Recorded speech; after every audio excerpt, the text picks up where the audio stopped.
lagi kepada Pak Angkus dan juga Pak Naen untuk masing-masing memberikan komentar dan jawabannya dari tanggapan yang sudah diberikan oleh Ibu Adriani. Mungkin saya beri waktu masing-masing maksimal 5 menit ya Pak. Silakan. Siapa dulu? Pak Angkus dulu. Ya, baik, makasih. Kalau soal tadi 3 kata itu saya kira ini panitia lah yang bisa jawab kenapa ada itu ya. Tapi intinya kan sebetulnya untuk mengangkat persoalan-persoalan atau pemahaman-pemahaman yang ada kaitannya dengan kepercayaan, jelas termasuk soal ritual-ritual itu kan sangat melekat dengan kehidupan kepercayaan. Nah, soal pertanyaan apakah ritual ini kalau tidak ada bisa mengalami hambatan terhadap si layon.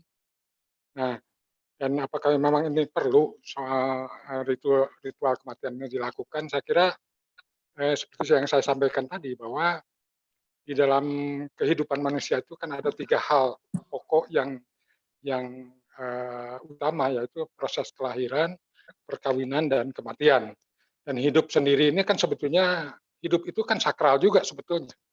Nah, jadi bagi kami soal ritual kematian ini jelas sangat diperlukan dan apa namanya ini sangat terkait tentu dengan sistem keyakinan baik itu kami diakui ataupun tidak diakui sebagai sistem kepercayaan yang diakui negara atau tidak, kami tetap akan melakukan ini karena tidak akan lepas dari pemahaman tentang soal hidup dan kehidupan. Nah, apakah ini berguna? Ya tentu ini juga tergantung sebetulnya soal ritual ini ada kaitannya dengan pemahaman soal hakikat hidup dan hakikat kematian. Nah, di dalam sistem keyakinan kami sebetulnya yang namanya kematian sebetulnya adalah proses di mana hidup tidak bisa lagi ditampung oleh raga. Karena hidup sendiri itu sebetulnya langgeng di dalam sistem keyakinan kita. Nah, raga ini yang kena rusak karena raga ini berasal dari dunia. Gitu. Jadi kalau diibaratkan, kadang sering diibaratkan burung di dalam sangkar. Begitu sangkarnya rusak, tidak bisa lagi dihuni, si burung akan kebingungan mau kemana. Nah, itulah diperlukan adanya proses ritual. Ritual ini kan pada dasarnya adalah mengarahkan yang meninggal ini untuk menuju pada sumbernya, tadi seperti yang dikatakan oleh Bu Andriani. Jadi untuk kembali ke sumbernya dan juga membantu raganya gitu, untuk kembali ke asalnya masing-masing. Jadi jangan sampai tadi seperti burung karena sangkarnya rusak terus aja di situ dia diam.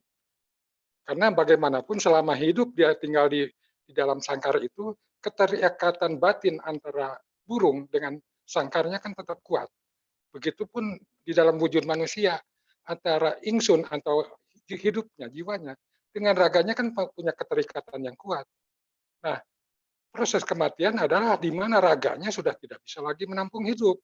Apakah rusak jantungnya, apa rusak paru-parunya, atau rusak banyak alat-alat dalam tubuhnya, sehingga hidup ini tidak bisa ditampung, akhirnya keluar dari raganya. Nah, dia kan akan kebingungan kemana. Gitu. Makanya tadi di dalam sistem keyakinan kita, seperti juga disampaikan Pak Nayan, dalam 3 hari, 7 hari, sampai 40 hari itu masih ada di sekitar itu. Gitu. Itu konsepsi ya, konsepsi kita. Sehingga dari situlah kita ada upacara ritual itu maksudnya menguatkan si layon atau si Suwargi ini, juga membimbing dia agar ya kembali ke sumbernya gitu, jangan lagi terikat oleh raganya. Nah kan orang banyak misalnya karena tidak tahu ya akhirnya ngikutin gitu. Ada konsepsi di mana kalau tidak diarahkan si ingsunnya itu, si jiwanya itu akan ngikutin kemana raga itu dibawa.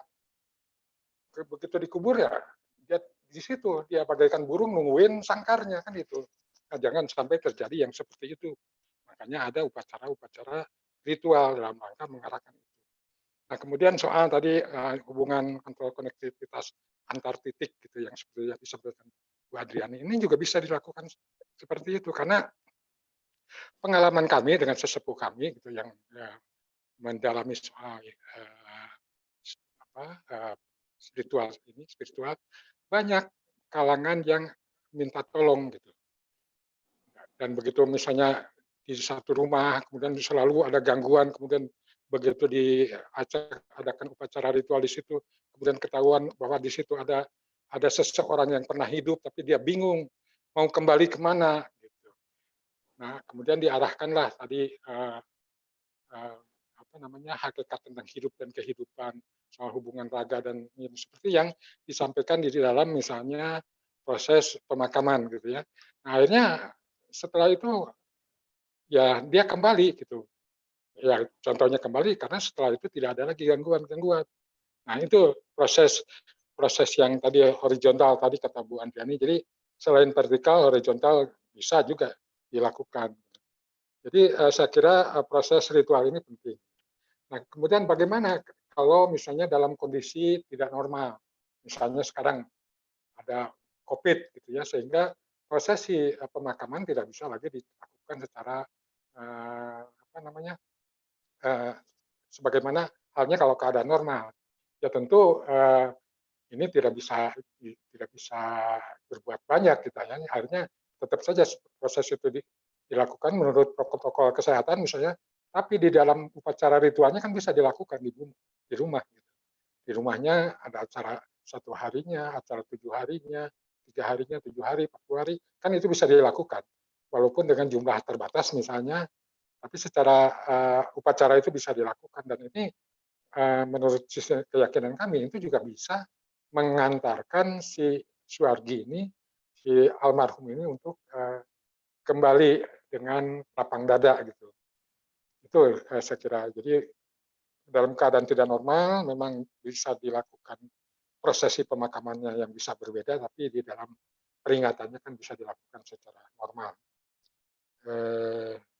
Mungkin itu. Jadi kalaupun tidak dilakukan, saya kira ya ada pengaruhnya juga sih sebetulnya. Karena tadi ibarat burung yang sangkarnya rusak, tidak ada arahan kemana nih mau harus berjalan. Nah, sampai terjadi seperti itu. Mungkin itu dari saya. Terima kasih.